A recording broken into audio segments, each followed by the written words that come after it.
She lent her last $10 to a stranger at the train station, not knowing he was a millionaire who'd come back to change her life. The train station was almost deserted, cloaked in the gray mist of a cold March rain. Puddles formed in the cracks of the platform, and the sky seemed to press down heavier with each passing second. Emily pulled her coat tighter around her thin frame, her fingers red from the cold. The job interview she was heading to felt like a threadbare hope, but it was all she had left. Her eyes darted to the schedule board, then to the crumpled ticket in her hand. She had just enough time. Then came the voice. "Excuse me." The words were soft, hesitant. She turned, startled. A man stood just a few feet away, rain soaking into the shoulders of his thin jacket. His beard was overgrown, his hair stuck to his forehead, and his eyes, blue, tired, almost apologetic, looked straight into hers. "I'm sorry," he said again, shivering. I had my wallet stolen. I just need $10 for a ticket home. I swear I'll pay you back if you can trust me, please." Emily blinked. For a moment neither of them moved. The only sound was the distant hum of an approaching train and the steady patter of rain on the metal roof. $10. That was all she had left. In her pocket was a single crumpled bill, the last of what remained after paying for her ticket and a cup of instant coffee. $10 she was saving for a small meal after the interview. $10 standing between her and total emptiness. She could walk away. She should walk away. But she didn't. Instead, she took a better look at him. His lips were trembling, his hands red with cold. But it wasn't just his appearance. It was something in his eyes. There was no aggression, no manipulation, just exhaustion, sadness, maybe even a trace of shame. Emily hesitated, fingers curling around the bill in her coat pocket. "Do you have anyone you can call?" she asked. He shook his head. "Phone's dead. I tried asking others. No one wanted to talk." "And how do I know you're not lying?" she pressed, wary. "You don't," he admitted. "But I swear, I just want to get home." She should have walked away, but something in her, maybe something that still held onto the version of herself from before her mother died, before everything fell apart, whispered, "Help him." Without a word, she reached into her pocket and pulled out the bill. Her hand hovered in the air for a moment, her heart pounding. This was insane, completely irrational. She looked at him again, then slowly extended her hand. "I don't know why," she said quietly, "but I believe you." He stared at her hand as if unsure it was real. Then he reached out, almost reverently, and took the bill. "I promise I'll pay you back," he said, voice cracking. Emily managed a small smile. "Just get home safe." He opened his mouth as if to say more, but then the train pulled in, hissing as it stopped. The man nodded, turned quickly, and disappeared into the crowd boarding the train. Within seconds, he was gone. Emily stood still, the damp wind brushing past her face. Her stomach churned with uncertainty. That was it. Her last $10, gone. She didn't even know his name. The loudspeaker called out the next departure. She checked the time again.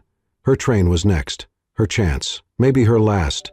She climbed aboard, water dripping from her coat sleeves, and sank into a window seat. The rain blurred the glass as the platform faded behind her. She didn't know it yet, but that simple act of kindness, giving away her last $10, was the moment her life began to change. The morning after the train ride, Emily stood outside the office building where her interview was scheduled, heart pounding and hair still damp from the drizzle. Her stomach rumbled, empty. She had skipped breakfast, not by choice, but because her wallet now held nothing but expired receipts and an old photo of her mother. She was 20 minutes late. The bus had required exact change, and she had none. She'd tried walking, cutting through unfamiliar streets, but the city was sprawling, indifferent. By the time she arrived, the receptionist gave her a tight, pitying smile. "I'm sorry, the interviewer had another meeting. You'll have to reschedule." Emily tried to explain, she even offered to wait, but the woman had already turned back to her computer. She walked out of the building, shoulders slumped, soaked socks squishing in her shoes. The wind cut through her coat like paper. For a long time she just stood there on the sidewalk, staring at the people who passed. busy, warm, dry, a world that moved forward, with or without her. By the time she made it back to her tiny rented room, a single bed, shared bathroom, and flickering hallway light, the landlord was waiting outside her door. "Rent was due 3 days ago, Emily. I know, I'm trying to... You said that last week. I can't keep making exceptions. Just give me until Friday. I've got someone else who'll take the room tomorrow. I'm sorry." She didn't fight it. What would be the point? She packed the few things she had into a worn backpack, 2 changes of clothes, a cracked phone with no service, a dog-eared paperback her mother used to read to her. She didn't cry. Not yet. That night, she found a corner in the 24-hour public library downtown. The fluorescent lights buzzed overhead, the air smelled like dust and old coffee, and the security guard gave her a wary glance when she curled up in a chair behind the non-fiction shelves. The next night, he asked her to leave. The benches in the park weren't soft. They were metal and cold and unforgiving. But the stars above were quiet, and the city, in its strange way, fell silent after midnight. She hugged her backpack to her chest and tried to disappear. Each day blurred into the next. She looked for work but had no address to list, no phone number to be reached at. She spent her days wandering between libraries, shelters, and job centers. The word hope started to feel like a cruel joke. And yet, sometimes, in the middle of those long, hungry afternoons, she would remember his face, the man at the train station, his voice, his eyes. That moment he had looked at her like she was the first person who had truly seen him, and for a second she would wonder, had she been a fool? Was it stupid to give away her last $10? She had nothing now, not a dollar, not a place to sleep, no plan, no family, and still there was a strange kind of peace that lived quietly inside that memory. She had helped someone, maybe even saved someone. She had done the right thing, not because she had to, but because something inside her told her it mattered. But that peace was small, and the cold was large. One rainy evening, as she sat on the edge of a park bench, trying to dry her socks with the last of the sunlight, a group of teenagers passed by. One of them threw an empty soda can in her direction and laughed. "Get a job," he muttered under his breath. She didn't look up. That night, she returned to the library, but the doors were locked. It was a holiday.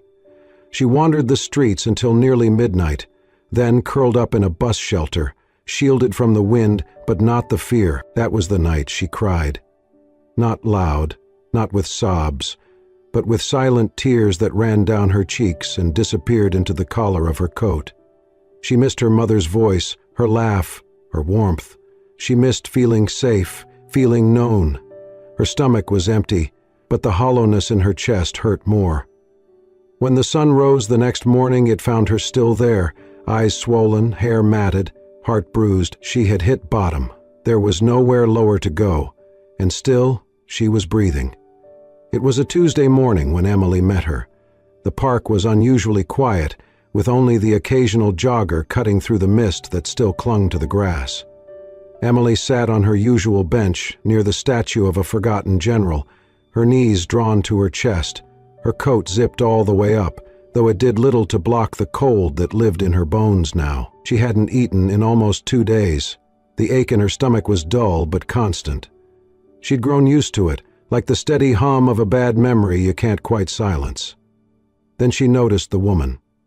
She was old, maybe in her 70s, but her movements were graceful. A wool shawl was draped over her shoulders, and in her gloved hands was a small brown paper bag. She walked with purpose, but when she neared the bench, she stopped and looked at Emily. "You look hungry," the woman said softly. Emily blinked, unsure if she was being pitied or judged. "I'm fine," she murmured, automatically. The woman smiled, kind and gentle, and sat down beside her. She placed the paper bag on the bench between them and opened it slowly. "I bring extra every morning, in case I run into someone who might need it." Inside was a sandwich, thick slices of bread, a little uneven but fresh, with ham and cheese and a smear of mustard. Emily stared at it. "I can't take that," she whispered. "Why not?" the woman asked. "Is your pride bigger than your hunger?" Emily looked away, ashamed. The woman waited, quietly, patiently. Finally, Emily took the sandwich. Her hands trembled as she unwrapped it.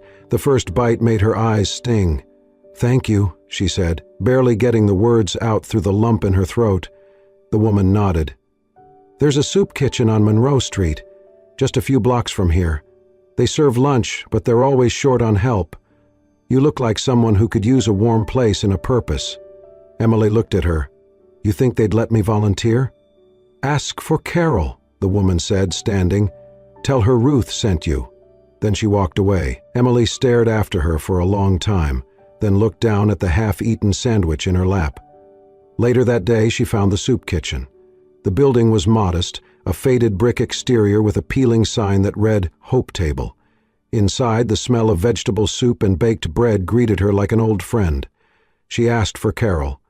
Carol turned out to be a no-nonsense woman in her 50s, with rolled-up sleeves and a clipboard that seemed permanently attached to her hand. When Emily explained that Ruth had sent her, Carol's face softened. "Ruth has an eye for people who need a second chance," she said. "You willing to work?" Emily nodded quickly. "Then grab an apron." The first few hours were a blur of tasks: chopping vegetables, wiping down tables, pouring soup into chipped bowls. Emily's hands worked without thinking, but her mind was alive. People came in, men and women of all ages, worn down by life but still managing smiles, still saying thank you. One man told jokes while he waited for his meal. Another offered to help sweep after eating. A little girl with tangled hair handed Emily a drawing made from crayon and torn notebook paper. It was of a flower. By the end of the day, Emily's feet ached, but for the first time in weeks she felt like herself again. Over the next few days she kept coming back, not for food, though they always offered, but to help. She peeled potatoes, folded napkins, and learned the names of the regulars. She listened to stories that were full of pain but also of resilience, of people who had lost everything and still showed up every day with hope in their eyes. One evening, after the last dish was dried, Carol handed her a small envelope. "Just a little stipend," she said. "You've earned it." Emily opened it. Later, $20. Enough for a bus pass, maybe a few days of stability. But more than the money, it was the trust, the recognition, the feeling that maybe, just maybe, she wasn't invisible. She sat outside on the curb, watching the sun set behind the rooftops, turning the sky into shades of orange and gold, and in that moment, for the first time in what felt like forever, she didn't feel like she was falling anymore. She was still poor, still uncertain, still alone in many ways, but she had found something. A sliver of light in the dark, and she held on to it with everything she had. It was a quiet Thursday afternoon at the soup kitchen. The lunch rush had just ended, and the air still held the scent of tomato stew and warm cornbread. Emily was wiping down the last of the tables, humming softly under her breath, when the bell above the door jingled. She looked up. A man had stepped inside. He wore a dark, tailored coat, the kind you didn't often see in this part of town. His shoes were polished, his hair neatly combed back. But it wasn't the clothes that caught her attention. It was his face. Her heart skipped. There was something about his eyes, blue, calm, and oddly familiar. He looked around the room, not like someone lost, but like someone searching, and when his gaze landed on her, he froze, just for a second. Then his lips parted in the faintest smile. Emily set the cloth down slowly, staring. It couldn't be, but it was. He walked toward her with steady steps, stopping just a few feet away. "Hello," he said, his voice warm, more confident than she remembered. Emily blinked. "Do I know you?" He tilted his head, that same half-smile still playing on his lips. "You do," he said, "or at least, you once trusted me when no one else would." And just like that, it clicked. The train station, the rain, the $10 bill. "You—" Her voice was barely a whisper. He nodded. "I was a mess that day. Wet, cold, and desperate. You gave me your last $10. Emily's mind spun. She looked at him again, really looked. The scruffy stranger was gone. In his place stood someone polished, composed, like he belonged in a boardroom, not a soup kitchen. "I never got your name," she said softly. "David?" he replied. "David Carter." She repeated the name silently, as if trying to anchor herself in reality.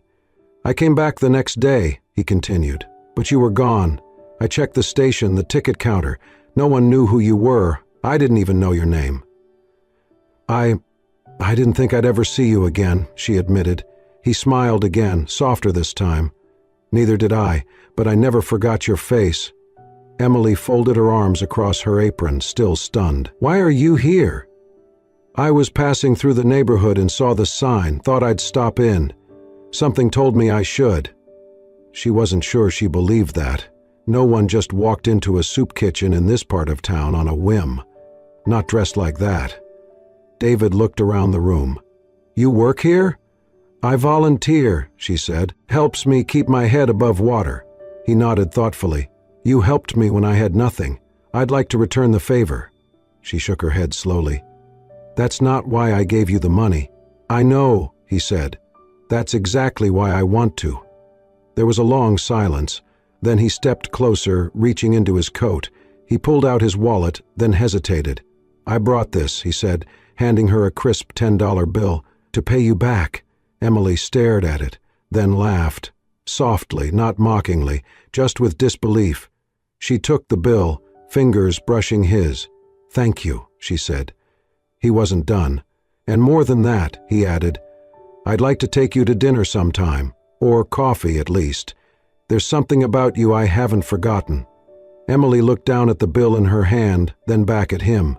Everything about this moment felt surreal, impossible, like a scene from someone else's life. "You're really not who I thought you were," she murmured. He smiled. "No, I'm not." And suddenly she realized something. Neither was she. They sat across from each other in a quiet corner of a nearby cafe, the kind with mismatched chairs and soft jazz playing in the background. Emily still wore her soup kitchen apron beneath her coat, and her hands curled around the warm mug David had ordered for her. Chamomile tea with honey. She hadn't had anything this comforting in weeks. David stirred his coffee slowly, then looked at her. "You're probably wondering who I really am." She gave a small smile. "Well, yeah." He reached into his coat and pulled out a sleek black business card. He slid it across the table. Emily hesitated, then picked it up. "David Carter, CEO, NovaSpark Technologies, founder, the Carter Foundation." She stared at it, blinking. "NovaSpark? That's your company?" David nodded. "I started it 10 years ago. We build adaptive learning software and AI solutions for education. It took off faster than I ever imagined." Emily's mouth opened, then closed again. She had heard of NovaSpark. Everyone had. It had been on the news, praised for revolutionizing access to digital education in underfunded schools. She remembered reading about it once, back when she still had a job and a couch to read on. But, that day at the station, you were doing something stupid, he finished with a grin. "I'd been working on a project for our nonprofit arm, the Carter Foundation. One of our initiatives is about understanding homelessness and building better systems to support people who fall through the cracks. I wanted to see for myself, really see it. So I went undercover for a week. No wallet, no ID, just the clothes on my back." He leaned forward slightly. "I planned everything, except getting my pocket picked on the first day." Emily laughed under her breath. "So you were really stranded?" "I was, and everyone I approached either ignored me or brushed me off." He looked at her, his expression growing softer.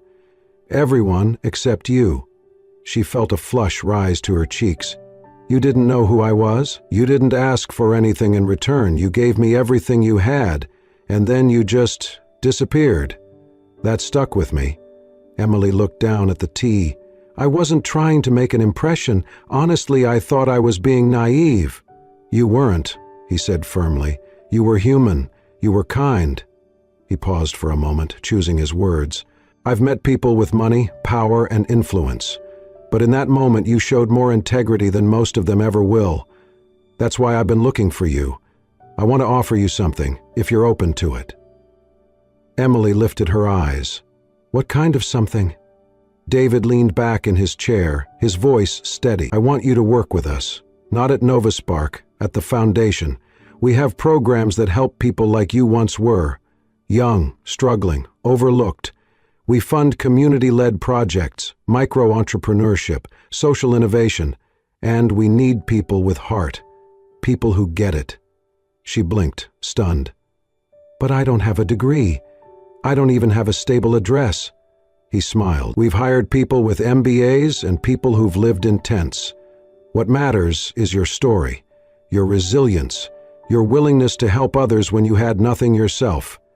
Emily sat back in her chair, overwhelmed. The weight of the past few weeks suddenly caught up to her.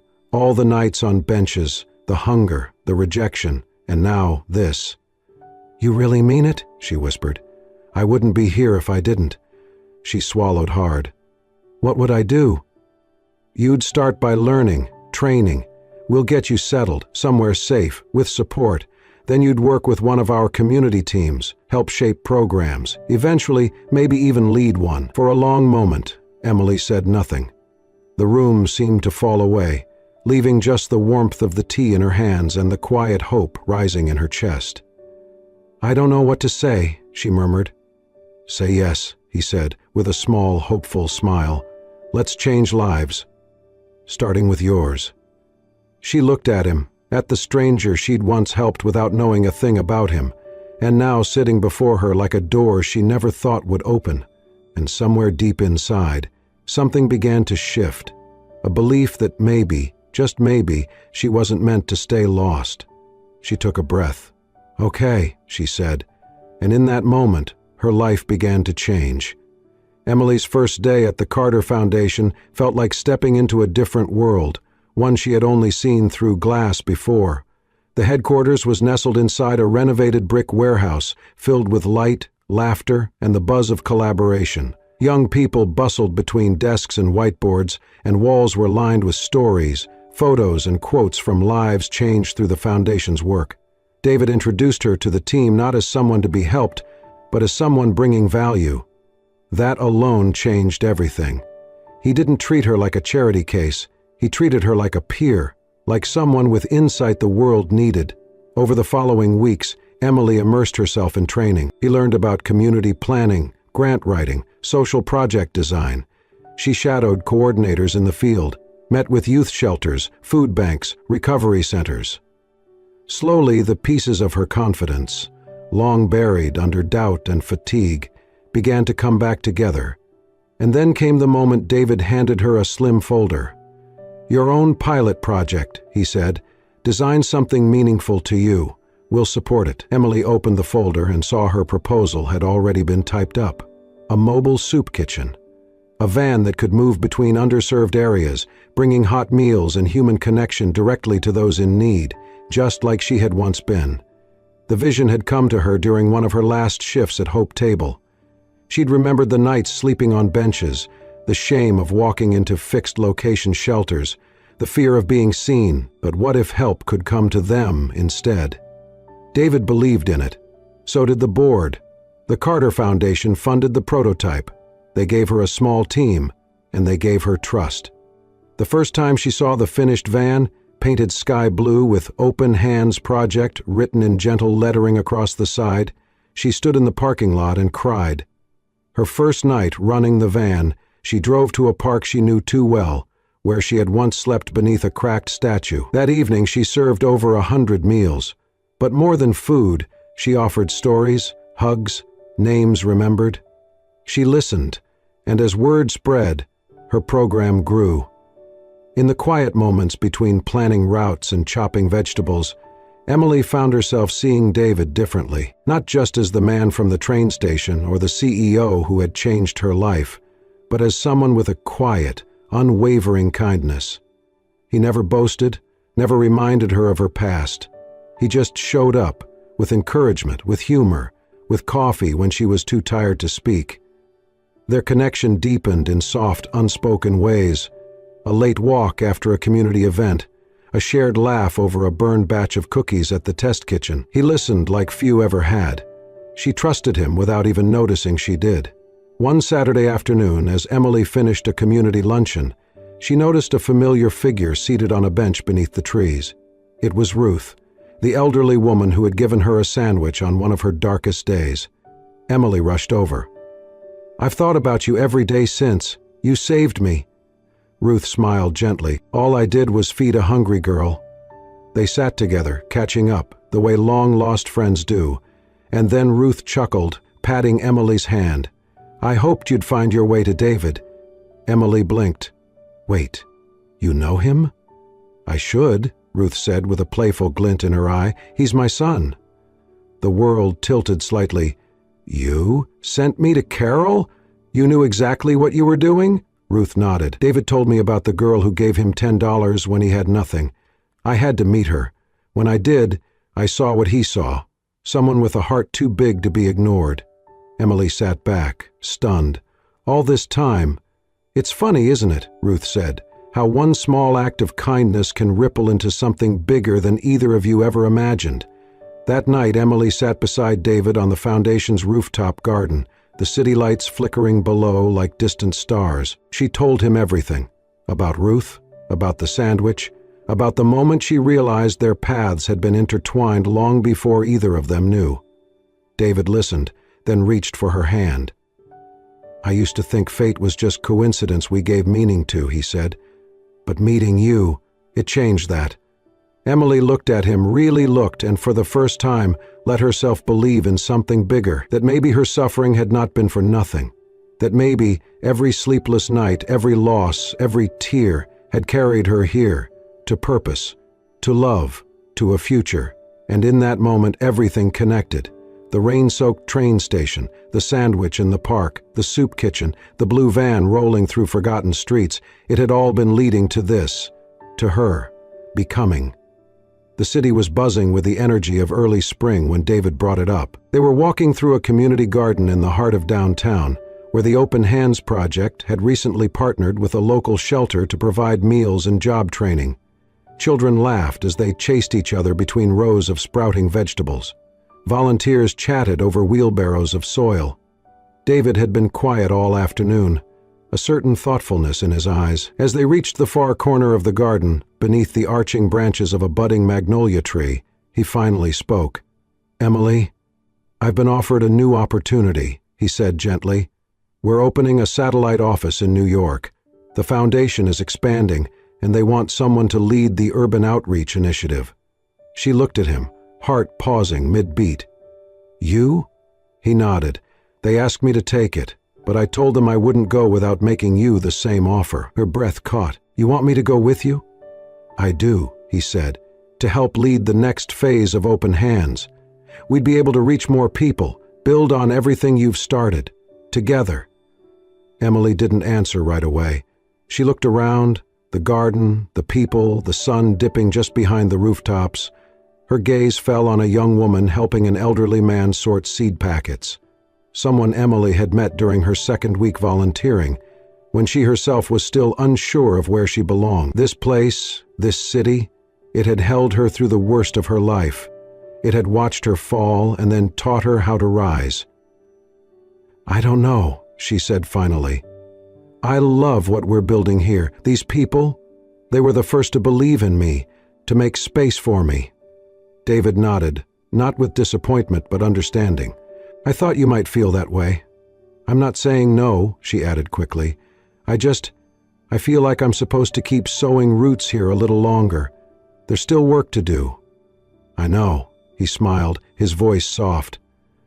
"That's why I admire you." They sat on a bench nearby, letting the quiet fill the space between their thoughts. "I guess this is the part where the road splits," Emily said. "Maybe," David replied, "but only geographically." She turned to him, eyes searching. "You think we can make that work?" "I think we already have," he said. "You and me. We're not just bound by location, we're bound by what we believe in, what we've been through, and we'll keep building, in different cities maybe, but always together in some way." She smiled, a little sad but deeply sure. "You're going to do amazing things there." "So are you," he said. "Here." They made a plan. David would move to New York in the fall, Emily would continue running the Open Hands project in the city they both loved. They'd stay connected through weekly calls, joint initiatives, visits, and late-night texts filled with updates and dreams. Their story wasn't ending, it was simply evolving, and as they stood beneath the blooming tree, the wind lifting petals into the air around them, Emily knew one thing with absolute clarity. She wasn't losing him. They were just planting seeds in different soil. 1 year later, the city had changed, or maybe Emily had changed the way she saw it. The streets no longer felt like a maze of despair. They were filled with purpose, possibility, hope. The Open Hands project had grown into something far bigger than she ever imagined. With expanded routes, a network of volunteers, and a rotating kitchen team, the mobile units now served over 2,000 meals a week. But it wasn't just food they offered. It was dignity, conversation, human connection.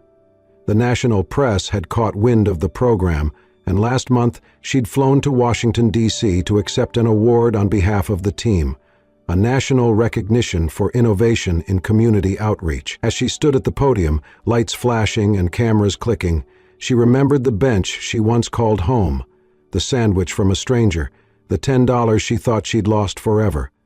Now she was the director of a full-scale homeless support center, a space with showers, job training, mental health services, and art therapy rooms. The same hands that had once shaken with fear now carried keys to a place where people could begin again. And still, every morning, she started her day just like before, at the kitchen, tying on an apron, greeting the early guests by name. On the anniversary of the center's founding, the team organized a celebration. There were balloons, a banner that read 1 year of Open Hands, and dozens of photos strung on a clothesline, capturing moments of meals shared, lives changed, smiles earned. Emily arrived late, having met with city officials about expanding their grant support. She stepped into the hall, heart full, eyes scanning the room. Then she saw him, David. He was standing by the serving table, holding a bouquet of wildflowers and something else in his pocket. His eyes locked onto hers, and suddenly the noise of the room faded away. He crossed the room slowly, smiling. He looked older, wiser, and more at home than she had ever seen him. "Hi," he said softly. She laughed through the sudden burn of tears. "You came back. I told you I would." The room quieted, as if sensing something more than a reunion. David reached into his jacket and pulled out a small velvet box. But before opening it, he also pulled out a crisp $10 bill. Unfolded, untouched. "I've been carrying this with me," he said, "for a year. Not because I needed to pay you back, but because I needed to remember the moment that changed everything." He opened the box. Inside was a simple, elegant ring. "You gave me something no amount of money could buy, faith, when I had nothing to show for myself. Let me spend the rest of my life proving you were right." The room held its breath. Emily stared at him, speechless. The tears fell freely now, and she didn't try to stop them. She thought of the girl she had been, lost, tired, clutching a crumpled bill in the rain. She thought of the man she had trusted, not knowing he'd become the one to rebuild her world. "Yes," she whispered. "Yes." The applause erupted around them, but Emmeline didn't hear it. All she could feel was the warmth of his hand in hers, the thud of her heart, and the quiet truth that had carried her all this way. Later, as they stood beneath the string lights, watching the people they had helped dance and laugh and reclaim joy, Emily held the $10 bill in her hands one last time. She smiled. "A little kindness," she said aloud, "can be the beginning of a miracle." Thank you for joining us on this unforgettable journey of hope, kindness, and second chances. Emily's story is a powerful reminder that even the smallest act of compassion, a single $10 bill, can ripple through time and change lives in ways we never imagine. If this story touched your heart, don't forget to subscribe to Soul-Stirring Stories for more true-to-life tales that inspire, heal, and awaken the soul. We believe in the power of storytelling to bring light to the darkest corners, and you being here means the world to us. Until next time, stay kind, stay hopeful, and remember, your story matters too.